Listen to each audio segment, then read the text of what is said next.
अडानी की लाइफ का biggest black Friday कल था। क्या अब अमेरिका की सबसे बड़ी लॉ फर्म ही बचा पाएगी अडानी को? यह सवाल मैं इसलिए उठा रही हूं कि अडानी पर लगे आरोपों से कैसे लड़ा जाए, इसके लिए अडानी ने न्यूयॉर्क की बड़ी और जानी मानी लीगल फर्म को हायर किया है। यह वही लॉ फर्म है जिसने ट्विटर के लिए इलॉन मस्क का $44 बिलियन वाला केस लिया था। इस कंपनी ने इलॉन मस्क को मजबूर कर दिया था $44 बिलियन ट्विटर को देने के लिए। उन्होंने इस लीगल फर्म को इस काम पे लगाया है कि अमेरिकी शॉर्ट सेलर के लगाए आरोपों से आखिर कैसे निपटा जाए, कैसे बाउंस बैक किया जाए, जिसकी वजह से इनका पूरे साम्राज्य का भट्टा बैठा हुआ है। खुद अडानी के ही वकीलों को समझ आ गया कि हिंडनबर्ग रिपोर्ट से लड़ना अब उनके बस की बात तो नहीं रही है। अमेरिका की इस बड़ी लॉ फर्म का नाम है Wachtell, Lipton, Rosen and Katz. Wall Street पर खड़ी बड़ी बड़ी कंपनियां जिन पर कॉर्पोरेट मिसमैनेजमेंट जैसे गंभीर आरोप लगते हैं, वो सभी इस लॉ फर्म से काम लेती हैं। इसे 1965 में न्यूयॉर्क के वकीलों के एक छोटे से ग्रुप ने शुरू किया था। उनके नाम थे Herb Wachtell, Martin Lipton, Leonard Rosen, George Katz. इस लॉ फर्म का ट्रैक रिकॉर्ड है ऐसे मुश्किल केस लेना जिनका पाला कॉर्पोरेट गवर्नेंस से पड़ता हो। यह अमेरिका की सबसे बड़ी ही नहीं बल्कि सबसे महंगी लॉ फर्म में से एक है। तो आप सोच सकते हैं कि जैसे हालात हैं उसमें और खर्चा अब अडानी को करना पड़ रहा है। आइए थोड़ा समझने की कोशिश करते हैं कि वॉक्टर अडानी के लिए क्या मुख्य काम करने वाली है।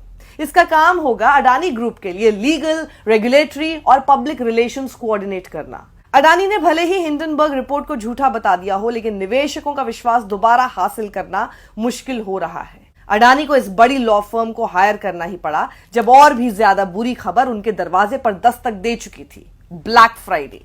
रेटिंग्स का बादशाह मूडीज ने अडानी की 4 कंपनियों की रेटिंग स्टेबल यानी स्थायी से सीधा नेगेटिव कर दी।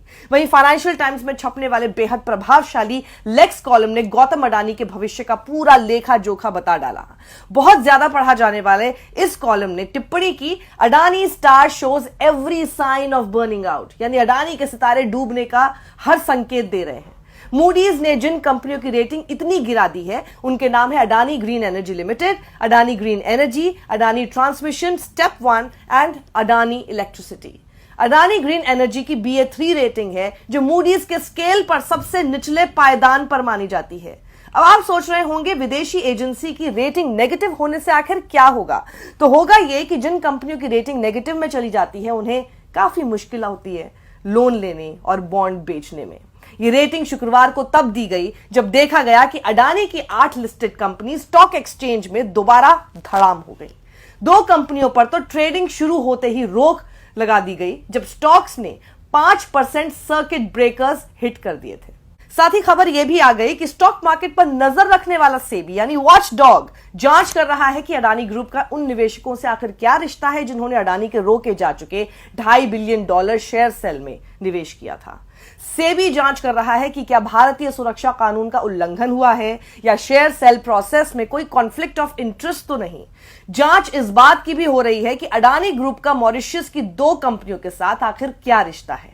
यह सब काफी नहीं था अडानी की मुसीबत बढ़ाने के लिए, तो अडानी को मिली एक और बुरी खबर। ग्लोबल शेयर इंडेक्स प्रोवाइडर है MSCI, full form Morgan Stanley capital international. उसने अडानी की 4 कंपनियों की वेटिंग काफी कम कर दी है। इस कंपनी द्वारा दी गई वेटिंग से दुनिया भर के बड़े बड़े निवेशक ये तय कर पाते हैं कि क्या करना है।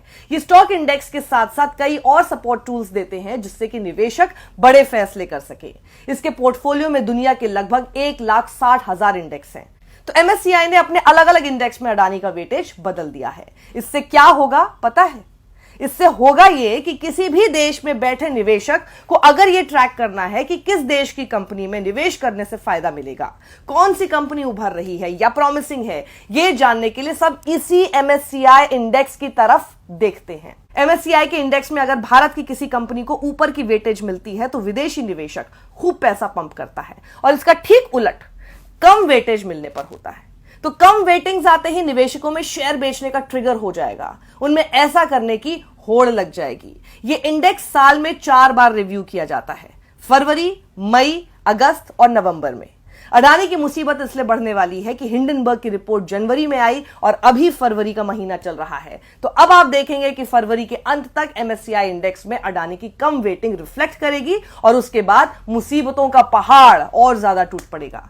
MSCI की वेटिंग से अडानी की जिन कंपनियों पर असर पड़ेगा वो है Adani enterprises, Adani total gas, Adani transmission और सीमेंट मेकर ACC। तो इस ब्लैक फ्राइडे के चलते इतना कुछ अब अडानी को करना पड़ गया है, अमेरिकी लॉ फर्म तक जाना पड़ गया है और तो और इतनी बुरी स्थिति में अपने भी किनारा कर लेते हैं, ये तो सब जानते हैं। तो यूपी के इन्वेस्टर्स समिट में बड़े बड़े उद्योगपति और यूपी के लिए उनके निवेश के वादे नजर आए, लेकिन अडानी इतने बड़े उद्योगपतियों के जलसे से नदारद नजर आए, या यूं कहें योगी मोदी दोनों ने ही दोस्त को फिलहाल जनता की नजरों में अकेला छोड़ दिया है या कन्नी काट ली है।